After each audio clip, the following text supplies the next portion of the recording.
Wow. What's going on, chat? How is everybody doing today? I'll let that intro in a little bit long there. Today we'll be talking about the Hegel P20 preamp, which is now in the system. Didn't even put the batteries in the remote, but I got the P20 in. And yeah, let's just talk about some preamp stuff and my experiences with the preamp so far, and we'll sit here and just listen to some music. Very comfortable Saturday afternoon. Let's get everything into position here. What's going on to everybody? Welcome to the channel. I've got my laptop set up here. I'm just listening to Spotify's release radar selections. Probably not going to scroll through the whole library. Basically just have a conversation about the preamp stuff and talk about a number of different things. I already did record a video basically talking about my initial impressions and sound character, stuff like that, with the unit, what it sounds like. Right off the top, I can say I'm pretty impressed with it. It sounds very clear. It's highly detailed oriented. It's their use of the sound engine profile, or the sound engine. I guess they have a sound engine 2 now. The P20 just seems like it has sound engine first version. True voice of reasons here. What's going on? Listening whole, trying to get stuff done. So just put it on the background. I hear you. Hopefully I'm loud enough for everybody. Not a whole lot to say today, to be honest. I mean, I've been a little bit busy. I did some videos yesterday because I had half the day off. Today, just listening to some more music, scrolling through some more things, building a library. Trying to find some new stuff in the playlist. That's what's going on.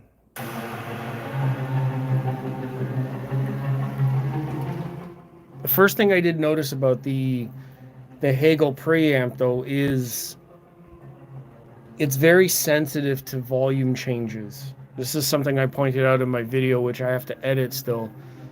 It's the volume knob doesn't seem to adjust in increments. It seems to adjust like very abruptly, where I don't know what's going on with the voltage levels, but you only need to turn it like a very little bit and it can get really loud really fast.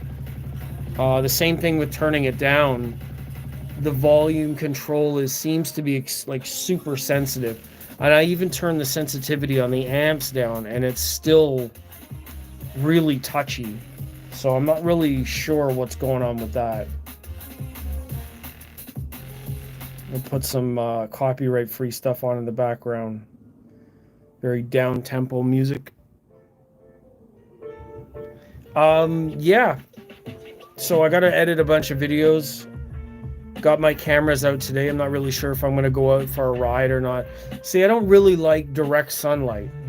I know that sounds stupid. And a lot of people love the sunlight. They're like, obviously there are stories of the sun god and, Egypt and all that stuff. But to be honest with you, I don't like this sunlight. Fucking summertime, it's been nothing but just bright sunlight. For days and weeks we've had, well, at least up here, it's been hot, humid, sunny, no breaks in the sun. There's like absolutely no clouds. I don't understand what's been going on with the weather, but it's just constant, bright, hot sun. And I don't remember summer being that way. So I haven't really been outside because I don't like that direct, harsh sun feel. Otherwise, I have to dress in something, and then I get even more hot because I have to wear something that blocks the sun. So all around, it sucks. True Voice of Reason says, it sounds like they have a linear volume slope rather than algorithmic slope. Algorithmic mimics our hearing better. Could be the case. I mean, just have a look. I'll get the camera down closer to the volume or do what I did in my video, and you'll hear what I mean. So like right now you've got the volume, so there's the knob, right?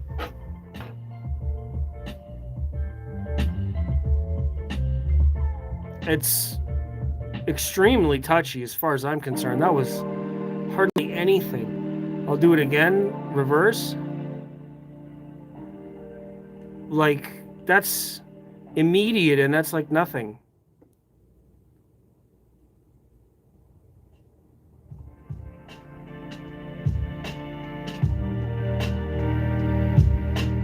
You see what I mean? Like, that's nothing. And from there.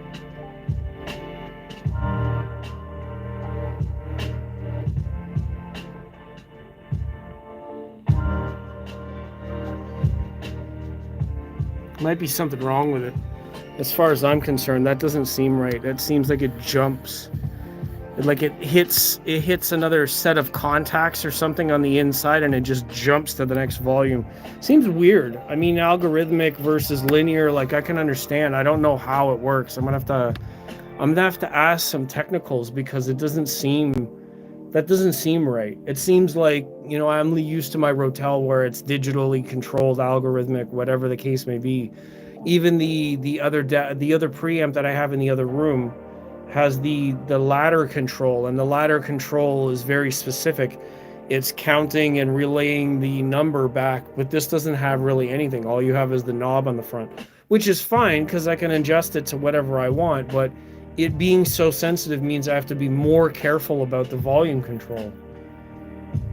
I mean, otherwise, I think that the sound of the preamp itself it adds their sound engine, Hegel sound engine, and it brings out details in the music. I was hearing like reverb effects and vocal effects, deeper into instrumental effects. True Voice of Reason is asking, and I read out the comments because I don't know if the comments are going to stay in the replay or not. So anybody that's watching on the replay, I'm trying to do my best to read the comments out. And if you have questions at any point, write it in the comments or live in the chat. If you're watching on a TV or a device where you can't chat from, or if you're not subscribed and you can't comment, then, you know, I don't know what to tell you. I'd like for you to be involved, but you have to either subscribe or use a mobile device. He's asking, does it move smoothly or does it feel stepped? It's not stepped. There's no notches. It just moves smoothly. So just wondering if it's an actual potentiometer or digital. It doesn't feel digital. There's no knocks or steps or nothing like that. So I think it's a potentiometer. I'll have to look it up now and see if I can find like the inside of the preamp. Hegel P20 Pre inside. Can I spell inside? Maybe not today. It looks like a potentiometer.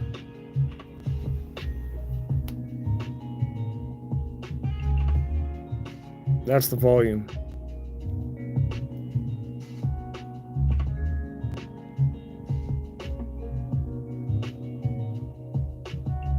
Interesting. So yeah.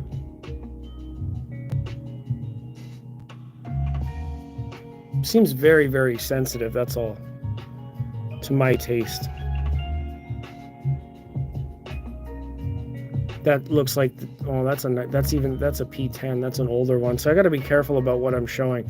This says P20 here, so that's why I'm showing this one.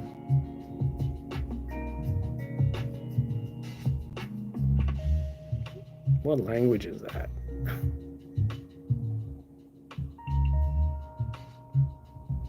Damn it. Just show the goddamn image. Stupid. Anyways, I think you guys get the point. It seems like it is a potentiometer for the volume control. Same for the P30. Seems very similar on the inside, if I'm honest. Yeah, I don't know. That's the one thing that I can say about the Hegel so far, is that the volume control seems very, very twitchy. Seems very easy, like a small little turn and you can get it cranking. So yeah, I guess I mean, it feels stable.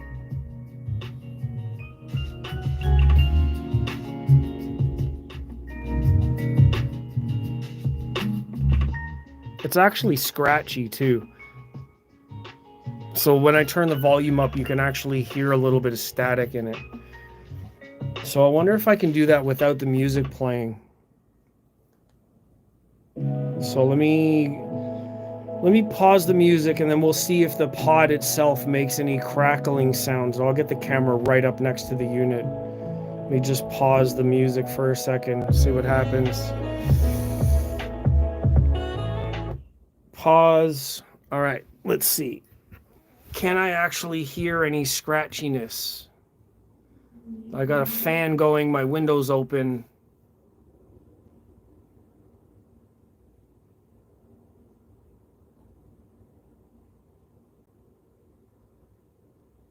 No, not when the music's off. That's weird. So I can only hear that little bit of. I wonder how that works on the inside of the system when the music is playing. I wonder if it's related to the way the sound engine.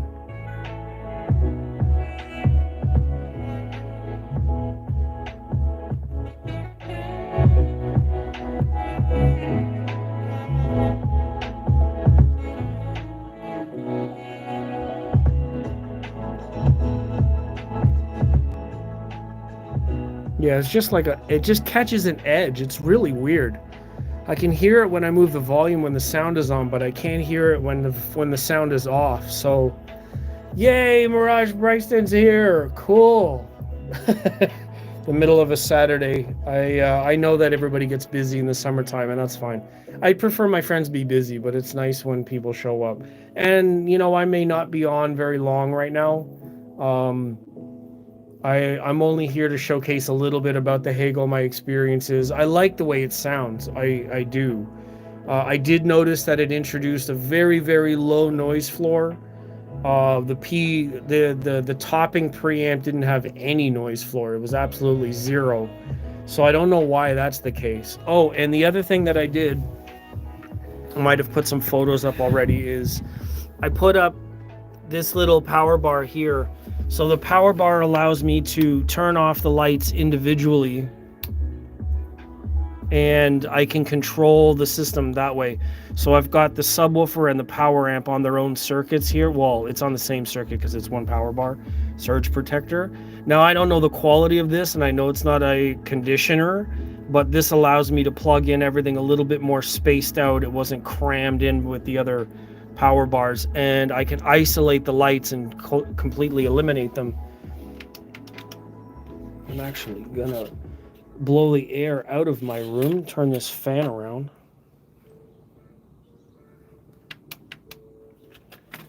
Yeah, do that. Blow, not suck. Yeah, so I got another one there. I changed both of them out. I've been thinking about getting some cables, some new cables for the whole system. XLR cables are a little bit long. My RCA runs are a little bit long. So I may not replace those because they run all the way around the room, all the way back to here. So you can see I'm running XLRs for the amps, RCA for the dual sub output. Now this is full range RCA stereo output. And then I'm running RCA from the Weem Pro Plus and the CD player. So, by the way, yes, it's much nicer, Dave, than it has been. Yeah, it's much cooler. Like, I agree. It's just the sun. I was saying earlier, like, I don't like the direct sunlight. I go outside, and because I'm freaking white, my skin just lights on fire, and I don't like the way it feels. So, I don't like being out in the sun. I mean, I grabbed these really cool cameras for the last little while. I've got these cool DJI cameras, action cameras, now that I can like run around outside and I can do selfie videos and I can film from on my bike and all that stuff. I've got the stand here that I normally use, and it's the same with the camera I'm holding now. I've got these cool stands, But it's been so damn hot, I don't want to be outside. So the life of an audiophile and just running different cables and checking out the preamp. Not all that exciting. I might go outside later, grab some pizza.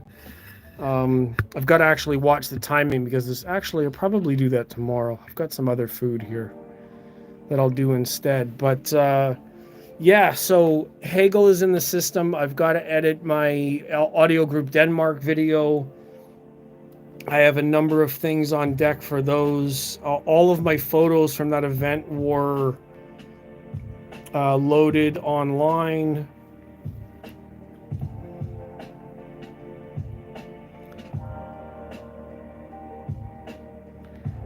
The X6 towers, the Audio Group Denmark had a feature set on all of their electronics. So all these photos are posted on my Facebook page. I'm trying to figure out how to get them all onto Instagram as well, because I know that not everybody has the Facebook and I can't post them. Well, I might do a video and just kind of put all the photos together in a video to advertise for the store. It was pretty funny. They're a Danish company, so I got pictures of Danishes. The new L series by Boris and Acoustics, Axis. Their new Axis line, the Forte 1. Pretty cool stuff. So EQ Audio in Barrie, Ontario hosted the event, and this was the last couple weekends. So I haven't posted the videos for those yet. I'm still kind of figuring out what I want to do with it because I didn't have a plan going into that event. So all the footage is a little bit raw, and it wasn't planned or directed basically for a video. So now when I have all the video footage back, I have to look at it and think, well, okay, well, what's going to make the most sense? And I'm not really sure how to do that yet. So in the meantime, just listening to a bit of music, trying to take it easy, having a drink or two.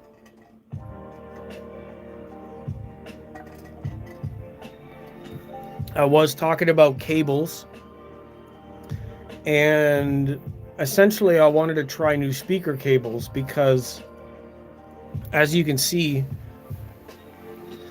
my amplifier and speaker is not very far from it. It's, from plug to plug, that's probably 3 feet.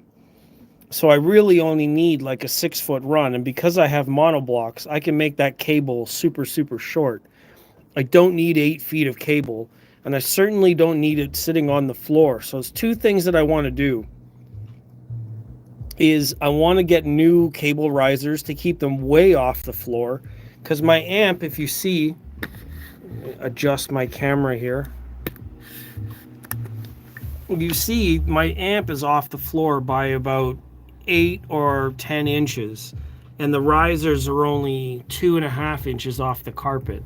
Now that's okay, it keeps my power cables all off, but I'd like to have my speaker cables like really elevated, like a foot off the floor, just to keep it away from all of that shit.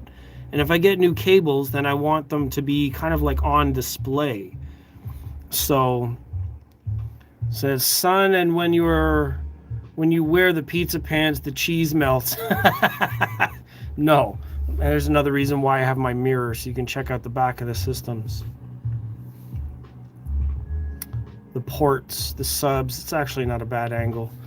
I said, oh, and for those certain fans, the feet. Yeah, the feet. There you go. Only feet. You're going to subscribe to see more of my feet. The mirror is just for the gear, actually.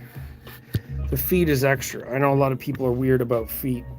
I knew this friend of mine one time. I have these shoes that have the toes in them, like those toe shoes, whatever, and she always criticized me and made these judgmental sort of comments like, oh my God, you're never going to date anybody if you have toe shoes, blah, blah. I mean, she's obviously a certain type and has preferences, but to say that like they're so different or wild that nobody would appreciate it, that's a little bit, I don't know about that. But anyways, everybody's got a right to their opinion. Doesn't make it real or fact or whatever the case may be. So I'm going to keep it short. I'm going to keep it in under a half hour, actually. So thank you guys for being here. I won't hold you very long. I do appreciate you being here.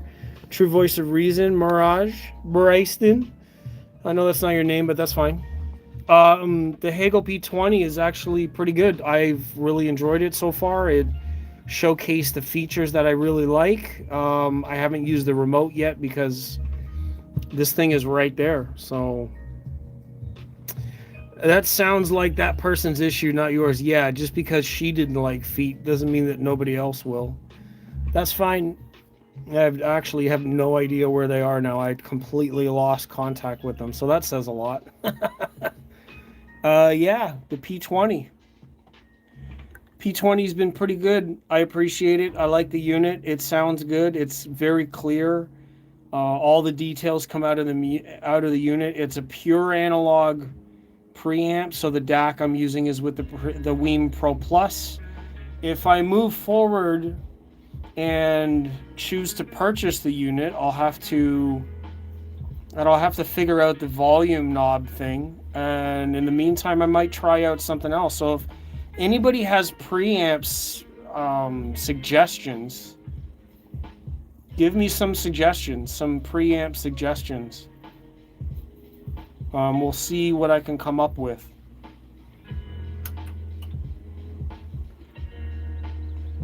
I think the next one I was looking at was the Musical Fidelity. I can probably afford that one. We'll see what happens with that one. Musical Fidelity MX6 or M6X Pre. So it's an analog preamp. It does have a DAC built in, but it's very basic.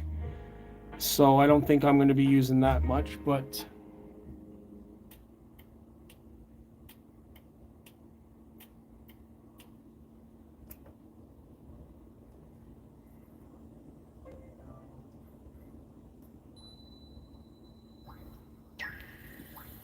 yeah, so Musical Fidelity might be the next one.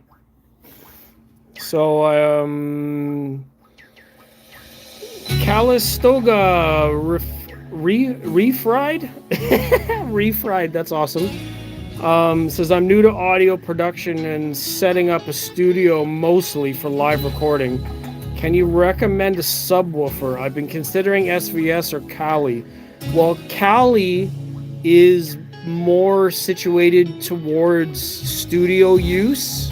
I do have SVS, but because the DSP and the SVS subs and the way they're used with home theater systems, I don't know that they're going to be responsive enough, and the room tuning curves are going to be suited for studio use.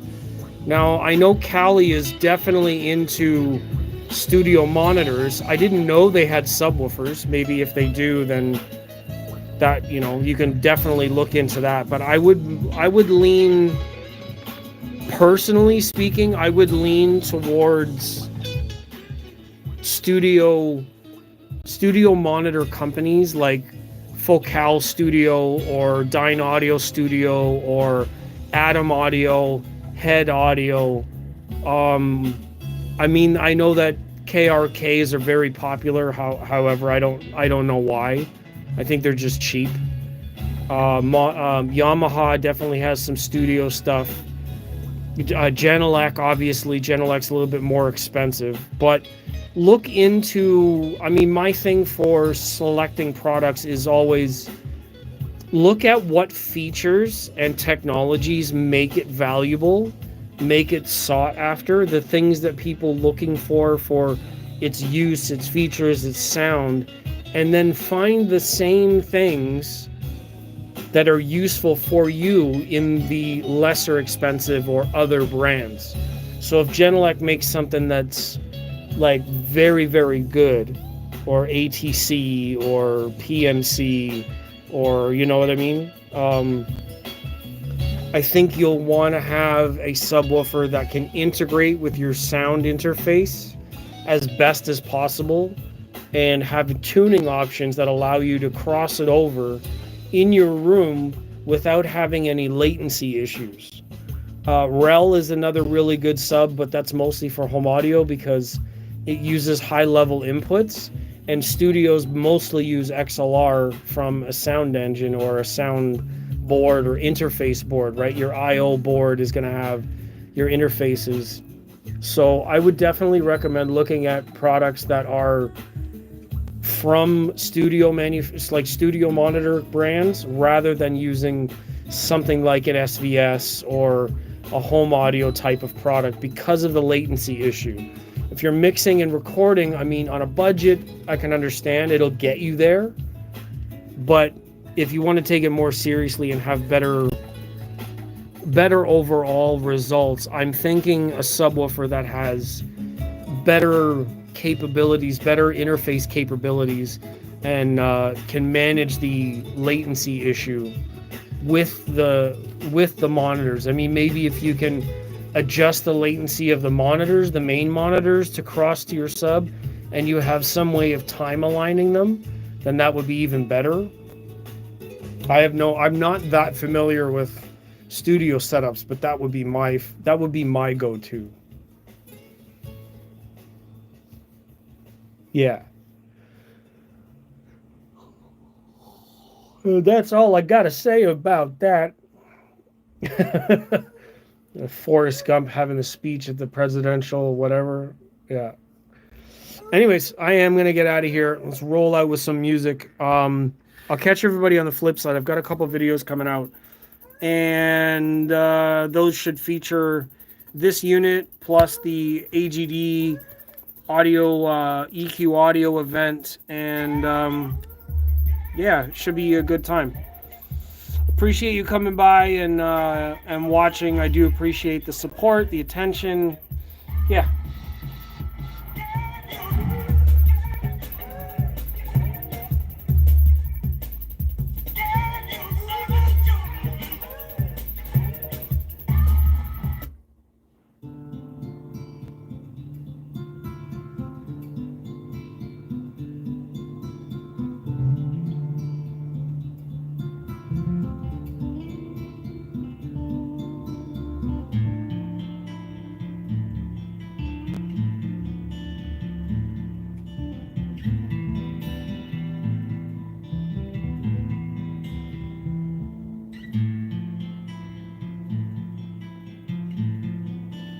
Thanks, True Voice of Reason. I appreciate you. Hope you all have a really good weekend.